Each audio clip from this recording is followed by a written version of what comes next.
Assalamualaikum warahmatullahi wabarakatuh. Perkenalkan, nama saya Delvira Agusti dengan NIM C1CN021152. Pada video kali ini, saya akan menjelaskan materi tentang teori dan pengembangan hipotesis. Pengertian teori dan hipotesis.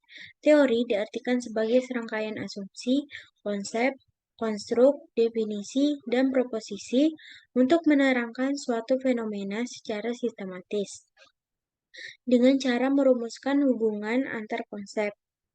Suatu pernyataan yang menghubungkan antara dua variabel atau lebih secara operasional yang siap diuji secara empiris.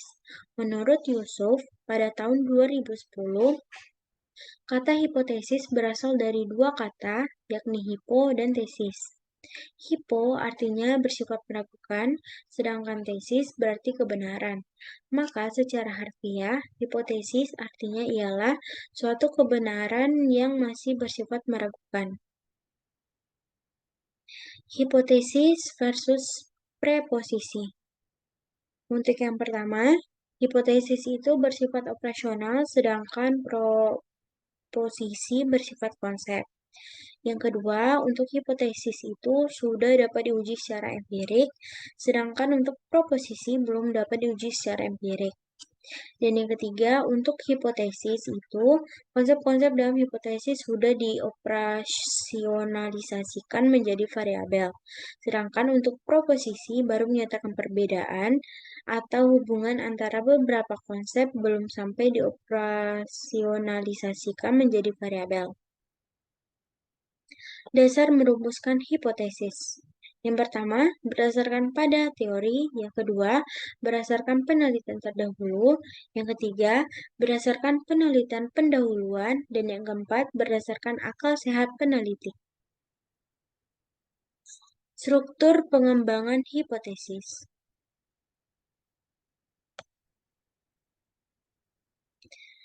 Untuk bagian H1, yaitu berisi tentang teori, hasil penelitian sebelumnya, logika pikir yang mendukung hipotesis 1. Sedangkan untuk H2 atau hipotesis 2, berisi tentang teori, hasil penelitian sebelumnya, logika pikir yang mendukung hipotesis 2. Sedangkan untuk H3 atau hipotesis 3, yaitu berisi tentang teori, hasil penelitian sebelumnya, logika pikir yang mendukung hipotesis 3. Dalam sebuah penelitian hipotesis dapat dinyatakan dalam beberapa bentuk.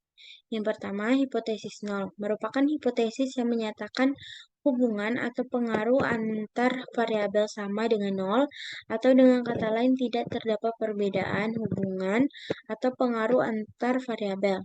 Yang kedua, hipotesis alternatif merupakan hipotesis yang menyatakan adanya perbedaan hubungan atau pengaruh antar variabel tidak sama dengan nol. Atau dengan kata lain, terdapat perbedaan hubungan atau pengaruh antar variabel yang merupakan kebalikan dari hipotesis nol. Hal yang perlu dihindari pada hipotesis.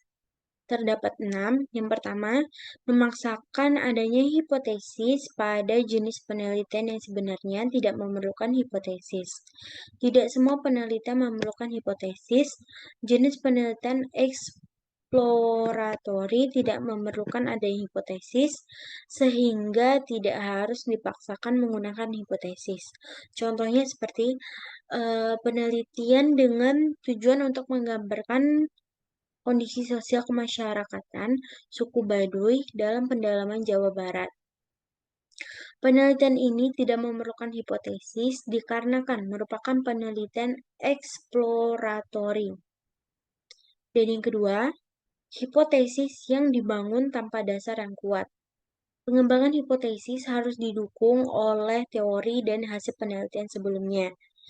Hipotesis yang tidak didukung dengan teori dan hasil penelitian sebelumnya akan sulit diterima umum karena alur pikir yang sulit diterima akal sehat.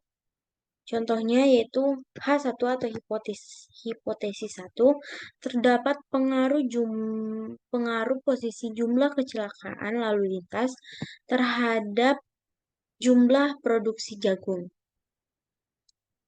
Yang ketiga, hipotesis tidak memiliki arah pengujian yang jelas. Padahal penelitian sebelumnya yang digunakan untuk membangun hipotesis sudah menunjukkan arah. Penggunaan arah dalam perumusan hipotesis memiliki konsekuensi dalam pengujian statistiknya. Contohnya seperti hipotesis 1, kepuasan pelanggan berpengaruh terhadap nilai pembelian ulang. Yang keempat, berapa hipotesis digabung menjadi satu sehingga membingungkan dalam merumuskan kriteria pengujinya. Contohnya seperti hipotesis 1, orientasi konsumen, orientasi pesaing, dan koordinasi antar bagian berpengaruh positif terhadap kinerja inovasi.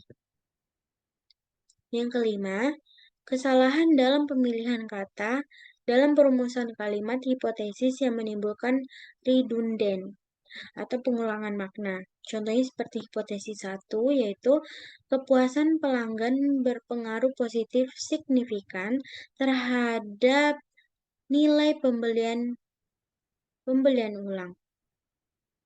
Yang keenam, uji ketepatan model hipotesis atau goodness of it dijadikan sebagai hipotesis. Contohnya seperti hipotesis 1, secara bersama-sama orientasi konsumen, orientasi pesaing, dan koordinasi antar bagian berpengaruh positif terhadap kinerja inovasi. Baiklah, sekian dari penjelasan materi saya mengenai teori dan pengembangan hipotesis. Saya akhiri dengan wabillahi taufiq walhidayah. Wassalamualaikum warahmatullahi wabarakatuh.